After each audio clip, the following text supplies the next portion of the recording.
The knock came at 5:03 a.m., sharp, urgent, desperate.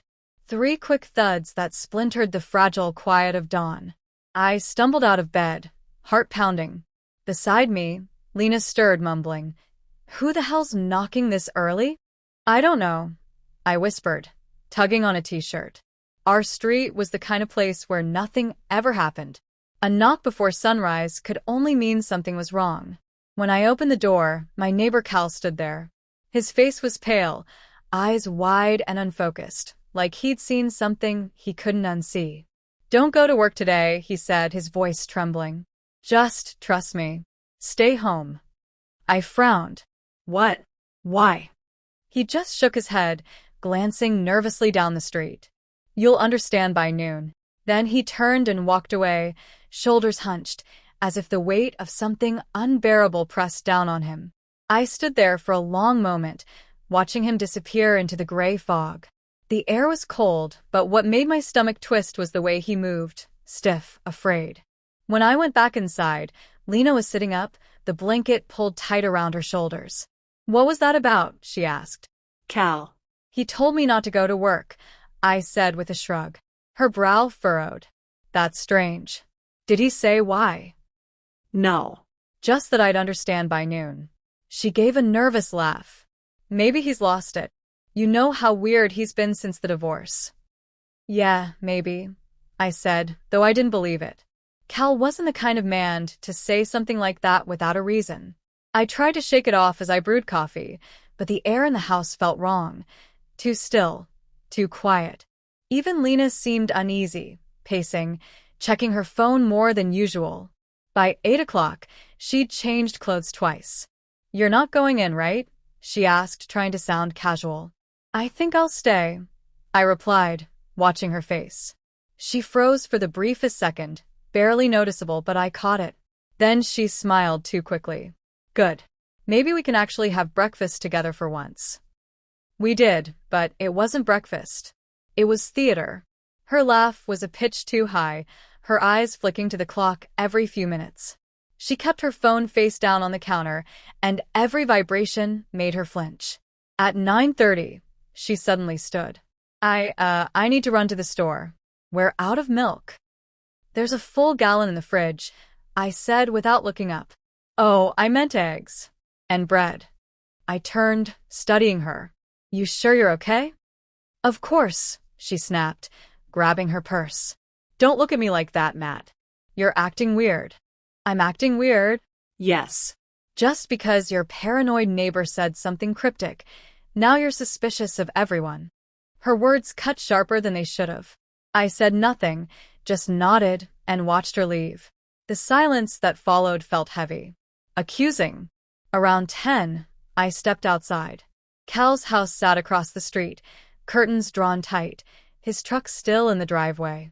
I crossed over and knocked. No answer. I knocked again, harder.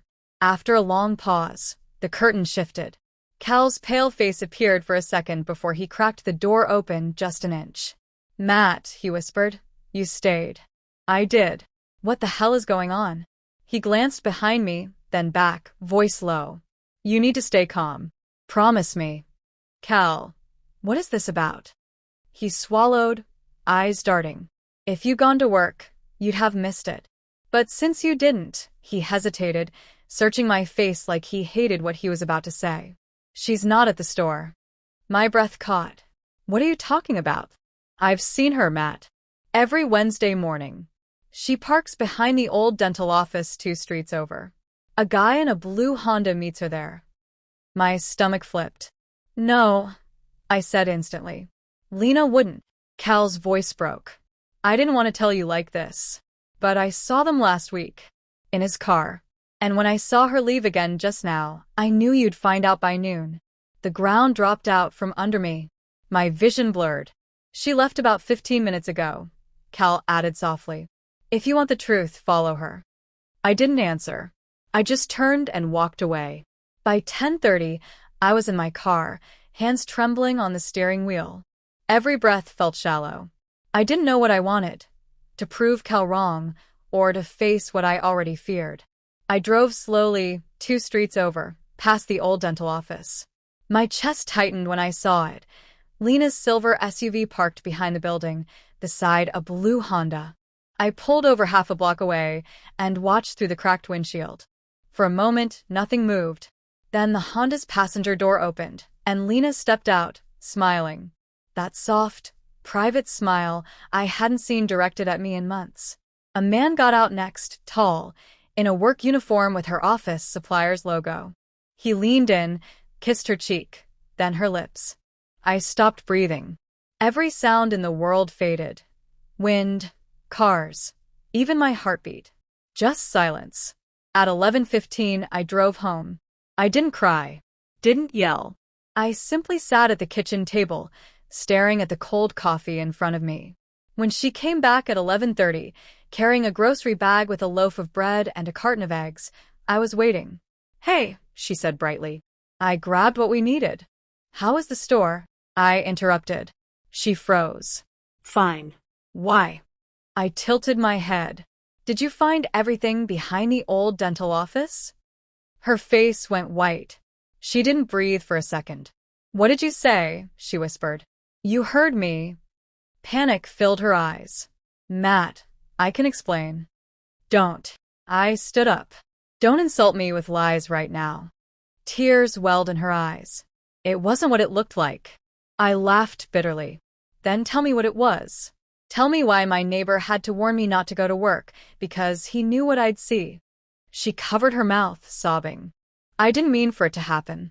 "Then why did it?" My voice cracked. "When did I stop being enough for you?" She didn't answer, just cried harder. I looked at her, really looked at her. The woman I'd loved for 10 years. The woman who used to call me her best friend, her safe place.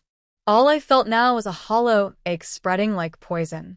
"I kept waiting," I said quietly. "Waiting for you to look at me like you used to. Waiting for us to matter again." "Matt, please." "But you looked at someone else instead." She fell to her knees, clutching my arm. "It's over, I swear." It meant nothing. I felt lonely, and he listened. Lonely. I pulled away. "You didn't talk to me." "You just drifted, and I kept blaming myself for it." Her sobs filled the kitchen. "Please don't leave." I looked at her one last time and said the only thing left that mattered. I already did. By noon, I stepped outside. The sun was high now, bright, indifferent. Across the street, Cal stood on his porch, watching silently. He didn't say a word, just gave a small, sad nod. I nodded back. The world kept moving, cars passing, birds calling. Everything looked the same, but nothing was. That morning, I woke up a husband. By noon, I was something else. Someone who finally understood what silence hides and what a single knock at dawn can reveal. And for the first time in a long time, I didn't feel blind anymore.